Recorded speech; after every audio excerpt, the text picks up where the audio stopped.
YOGTZE. Gunther Stoll wrote this mysterious word on a paper on the evening of October the 25th, 1984. The 34-year-old then left the house. A few hours later he was dead. The case remains unsolved. Let us examine the events leading up to Herr Stoll's death.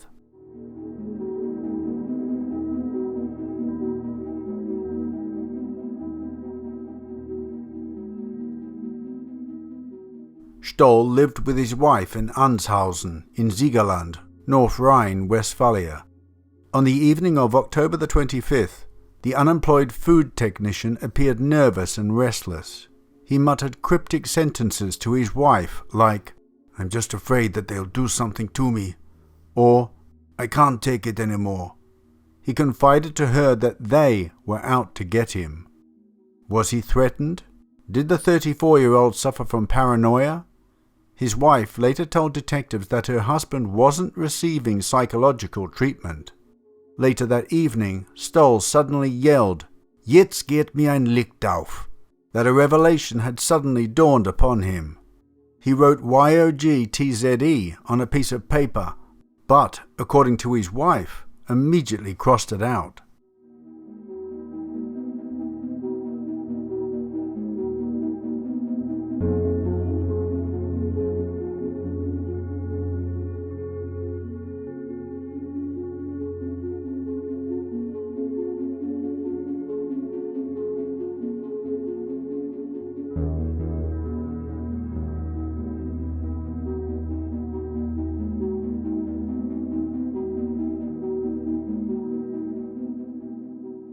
At around 11 p.m., Stoll set off for neighbouring Wilnsdorf.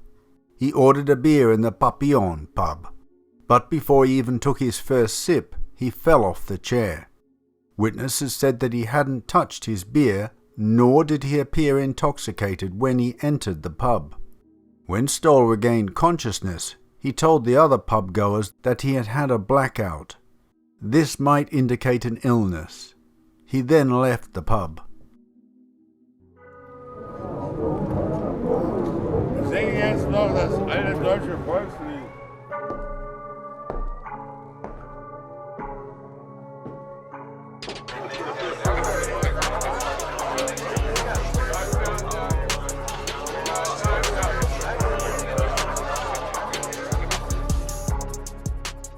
At around 1 a.m., Stoll knocked on the door of an elderly woman that he had known since he was a child, in his home community of Heiger Seelbach, just a few meters away from his parents' house.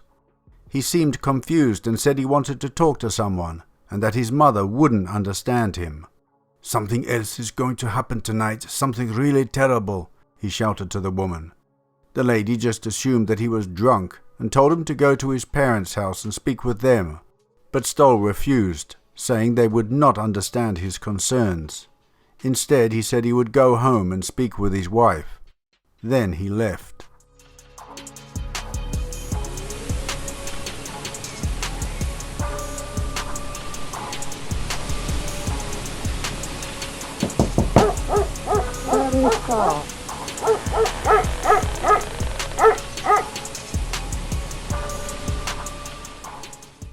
At around 3 a.m., two truck drivers saw an accident on the A45 near Hagen Süd, about 100 kilometers from Stoll's home.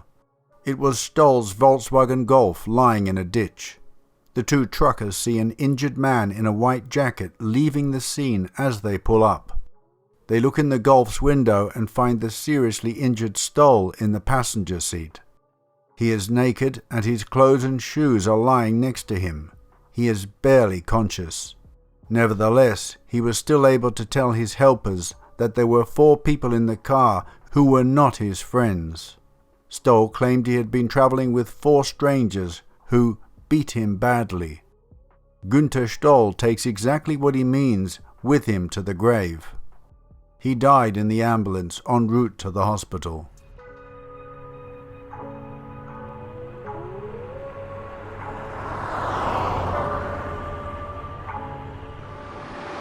Hallo? Ist hier jemand?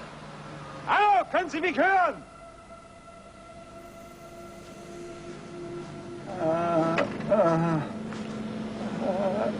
Was ist denn passiert? Er lag da drin, splitternackt. Der rechte Arm ist ganz kaputt, hängt bloß noch dran. Ist er bei Bewusstsein? So halb, glaube ich.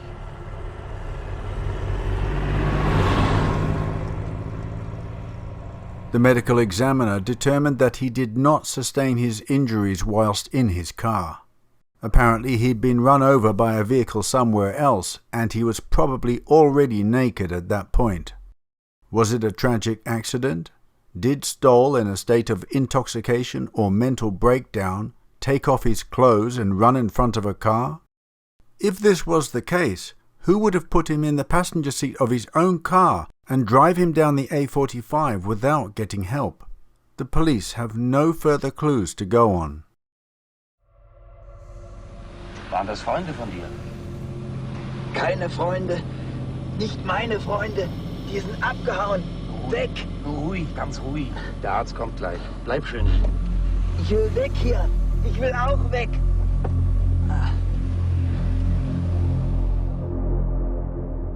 The identity of the man seen by the two truck drivers could not be determined. The search for a hitchhiker who was said to have been in the vicinity of the victim's car at the time in question was also unsuccessful. The police investigated various theories. Among other things, they followed up on leads that led to the Dutch drug scene, but this came to a dead end. Little by little, the already sparse tracks became cold.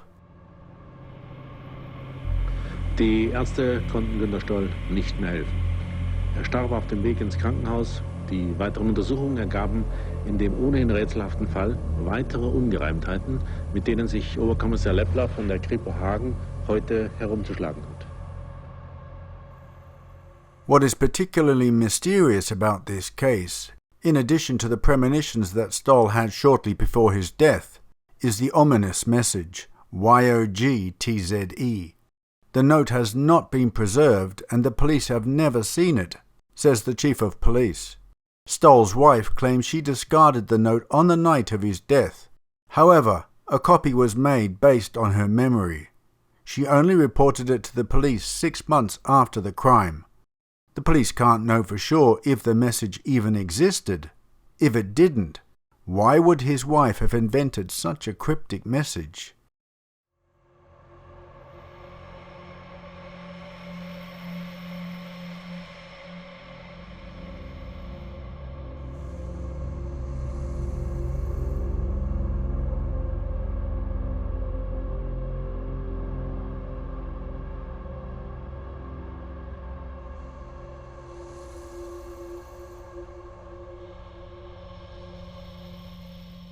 The police investigation into YOGTZE revealed that such a word does not exist in any language in the world. In addition, the sequence of letters could be wrong. The wife probably only read the message after Günter Stoll had already crossed it out, so there could have been something else written on the paper. One of the many speculations is that YO6TZE is a Romanian radio signal. In this case, Stoll's wife could have mistaken the 6 for a G. Another theory says that the message, slightly modified, is Y0GTZE, an old NATO code from 1980. This code was for the withdrawal of US troops from Germany to the Benelux countries, Belgium, the Netherlands and Luxembourg. Stoll allegedly had contacts in the Netherlands, as the police investigation showed. Günter Stoll trug an diesem Abend eine graue Wildlederjacke und eine dunkelgraue Korthose und benutzte seinen blauen VW Golf mit Siegener Kennzeichen. Gegen 23 Uhr hat er seine Wohnung in Anshausen verlassen. Kurz darauf war er in Wilmsdorf in der Gaststätte Papillon. But how would a food technician get such an encryption? Did Stoll have connections to intelligence services?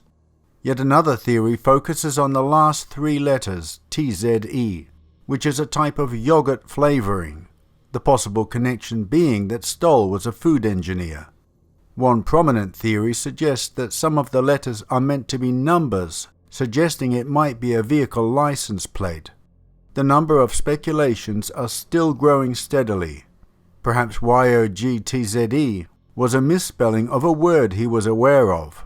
Was it the Hebrew word yotze, also spelled yotzai, which translates to have done what is required?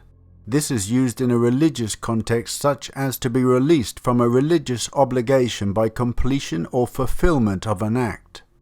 Did they, who Stoll referenced in his paranoid ramblings, expect Stoll to do something for them or complete some obligation? Was his final message a confirmation that he had?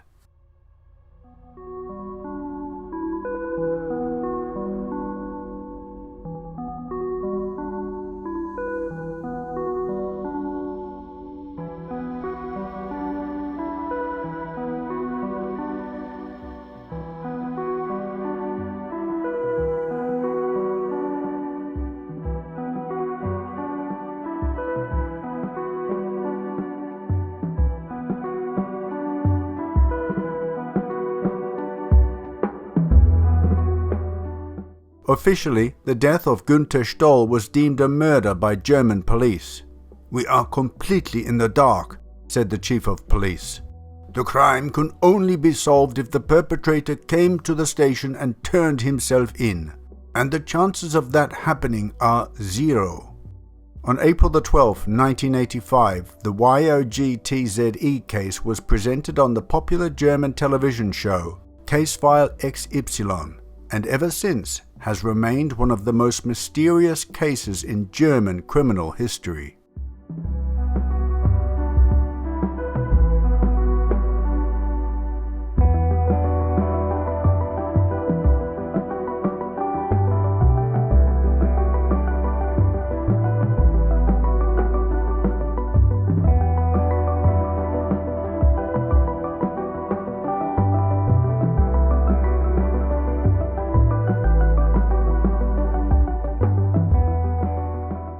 Those familiar with unsolved mysteries will remember the case of the Somerton Man, who has since been tentatively identified as Carl Charles Webb, a 43-year-old electrical engineer from Melbourne, a mystery which has intrigued people for decades after a body was found with a scrap of paper torn from the Rubaiyat of Omar Khayyam, found in a hidden fob pocket. The words read Taman Shod, which in English translates as finished or it has ended. If Herr Stoll had meant to write Yotze, then it is certainly easy to draw a parallel.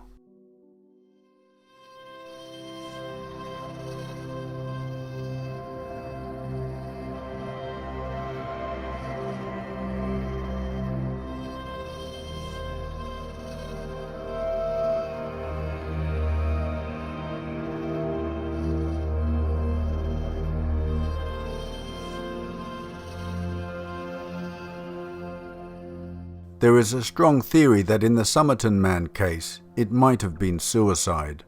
The Rubaiyat is a poem that describes the deep feelings and emotions of the poet, on subjects such as life, death, love and religion. It is also known as a kind of suicide handbook. Was Günther Stoll's cryptic note also his own final suicide note? A confirmation to his tortured self that his suffering would soon be over? Or does it prove the adage that just because you're paranoid, it doesn't mean they're not out to get you?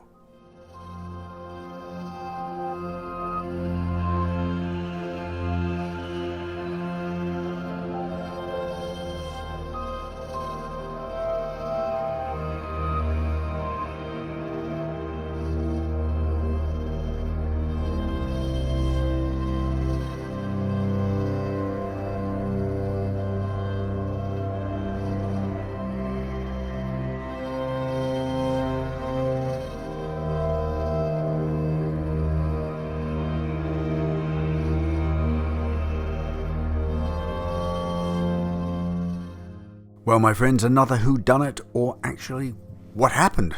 What on earth happened? A very strange case indeed. Well, there's a few points that stuck with me. One was, did the police really interrogate the wife and look into her background? It does seem strange that he never had any psychological problems beforehand, before this evening, and if you were being threatened or felt threatened from people, would you not confide in your wife exactly what was going on? I mean, if that was happening to me, I would tell my wife. I would say, yeah, this group here, I want you to be very careful. They're a Romanian or Dutch drug gang, and they're out to get me. So I've got to leave tonight. I'm going. He didn't. To me, I get the sense that he may have been drugged. Did the wife drug him? I don't know. Or did he take something that's causing him to have a deluded state of mind, hallucinating, perhaps? Did he actually say those things to his wife? It's probable he did, maybe under the influence of a drug, because the old lady whose door he knocked on, she said he was saying similar things. The fact that he fell off the bar stool but didn't appear to be intoxicated would suggest to me that he was under the influence of a drug, perhaps administered to him, or that he himself took. Yeah, that indicates that to me. He's never given any indication who these people are that are after him. This suggests just a paranoid state of mind, an extreme state of paranoia. The fact that he was saying they're out to get me, did he get progressively drunk somewhere else? Did he meet somebody? The fact that he was naked too, this might suggest that he was perhaps having a sexual liaison with someone. He's taken his clothes off. He's absolutely out of it. I assume they did tests, but this case is quite old. Did they actually test for any drugs in his system? It doesn't mention his alcohol level, but I'm assuming that he was really out of it. I mean, if it was a robbery or an execution, why would you take the person's clothes off? Doesn't really make sense.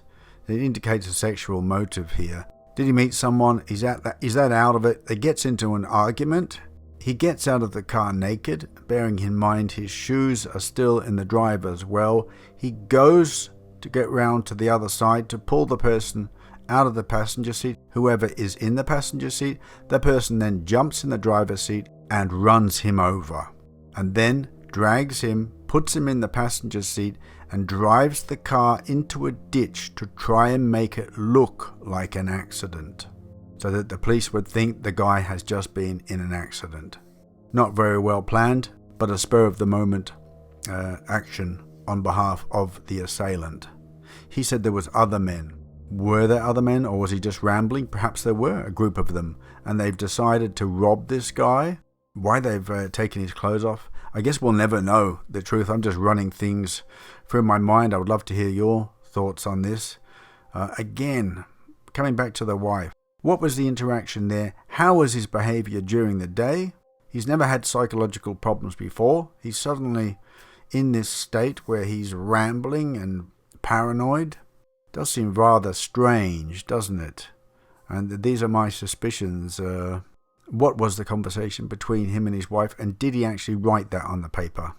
You know, that might be just a red herring on the part of his wife. Why she never mentioned it at the time to the police? I mean, it's important. They want to have all the evidence of what happened that night. She never mentioned this, until 6 months later or something? That to me seems very suspicious. Did she arrange for him to be intercepted at some point? Apologies to the wife if she hears this and she's still alive. I'm not directly accusing her. I'm just running thoughts through my mind how I would think as a detective. Do you like that image, by the way? It's not me. If anyone's thinking that's me, that is the guy who moderated that show, Aktenzeichen XY. But he does look rather majestic, doesn't he, with the pen symbolically pointing there, perhaps towards an important clue. He looks like he knows something that we don't. Someone is on the telephone giving him information that will help solve the case. I love that photo. It's brilliant. And look at that rather splendid mug on his table. Where did he get it from? Perhaps the Zazzle Shop, Obsolete Oddities Zazzle Shop. Link in the description, and the link to that particular mug.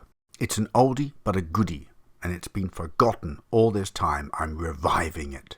Anyway, getting back to the case, this publication here, I don't know when it was published, perhaps at the time, but I was just having a quick read through it, and it describes the interaction in the pub.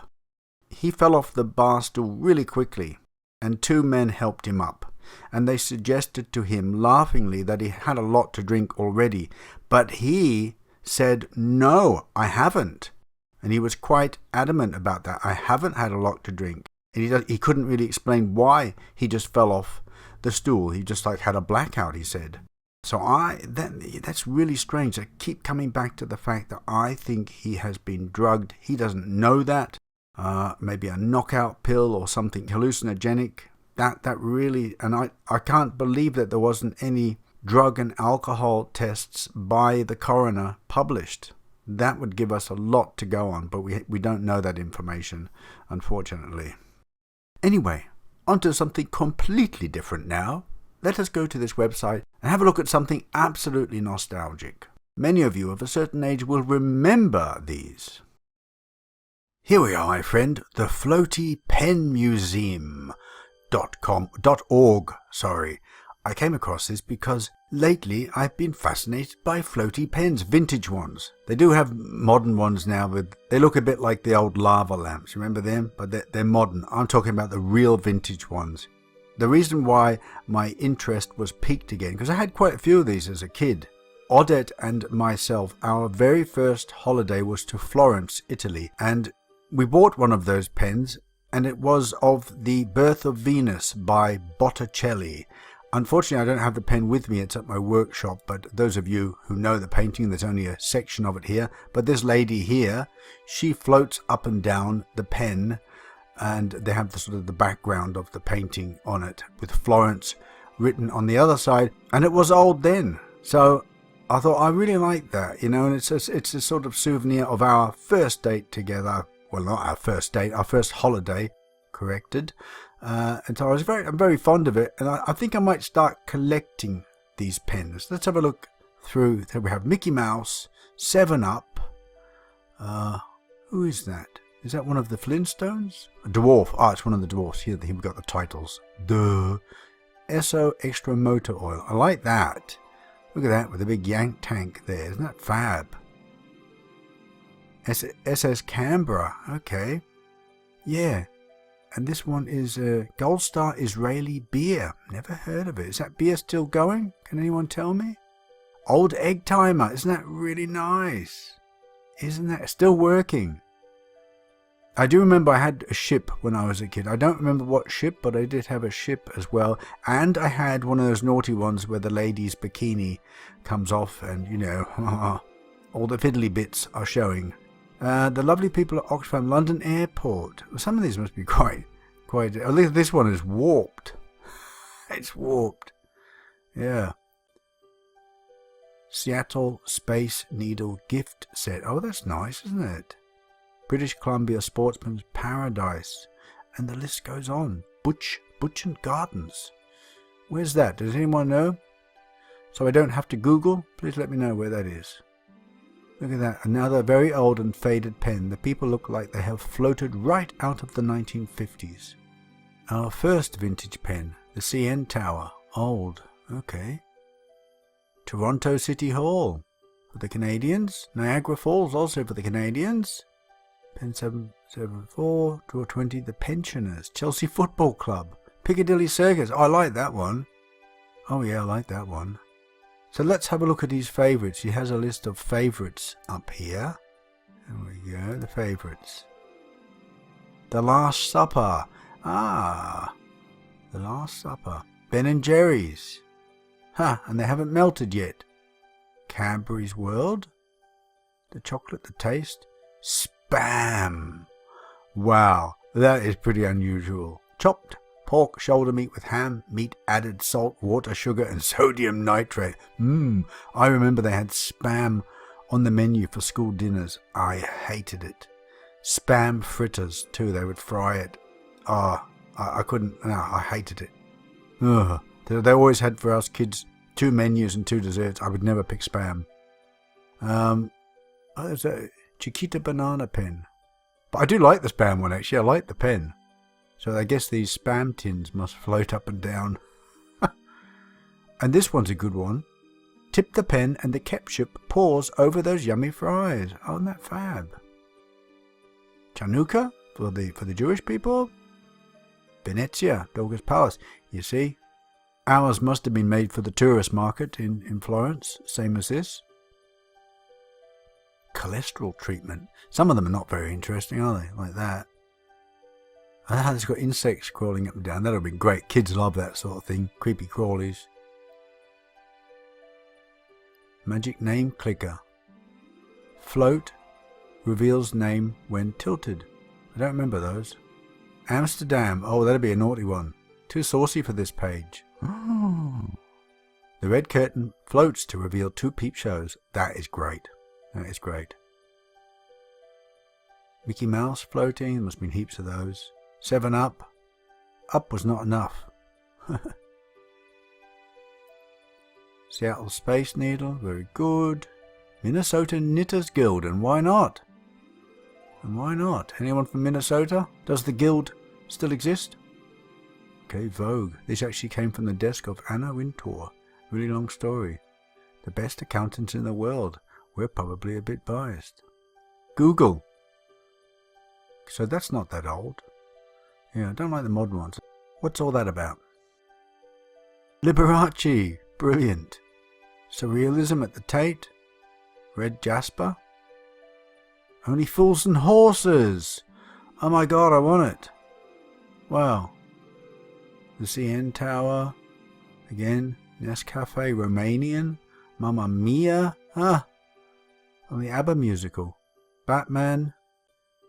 Toblerone. Oh, well, that's definitely right up my alley, considering where I live. So we saw some of these on the other page, didn't we? She said these are just the favourites. Michelle Obama, Barack Obama, prostate cancer charity, Franz Kafka. Anyway, my friends, what I want to do is, if anybody out there or anybody that you know has one of these vintage floaty pens, not the modern ones, the vintage ones, I would be prepared to buy them off you. Obviously, you'd have to send me some images to see what the actual theme is, if it is even old, how much you want for it. I wouldn't mind to start collecting these old vintage floaty pens myself. They don't take up a lot of space. I can't really collect large things anymore, so I thought that would be great, and I could sort of, put them in a frame or something, put them together. Any of my patrons, perhaps you have 1 or 2 in a drawer somewhere, or you know somebody who has them, or ask your friends and neighbours if they have any. I would love to buy it. Anyway, I've rambled enough. I will leave you with that. And yeah, if you tell me you've got one, then I can give you my email address and we can exchange details. I do hope you've enjoyed the presentation, my friends. I hope summer is treating you well. Finally, we've got sun. It has been really the most miserable winter here. Normally, I don't mind winter days. I do like that, the juxtaposition of, the seasons. I do like that, but it's just been a grey, rainy, windy winter. And finally, the sun has broken through the clouds. And it's actually staying for more than 1 day. So I'm very happy about that. The first barbecue of the season is happening tonight, right on my balcony. All right, my friends, tell me your summer stories, or your spring, I should say, your spring story. What are your holidays? What have you got planned? What are you doing now? Are you planting? We've been planting rhubarb. Already the rhubarb's been planted quite a few months. Cucumbers, tomatoes. So what's happening your end? I want to know. Take care, my friends. God bless. Bye-bye.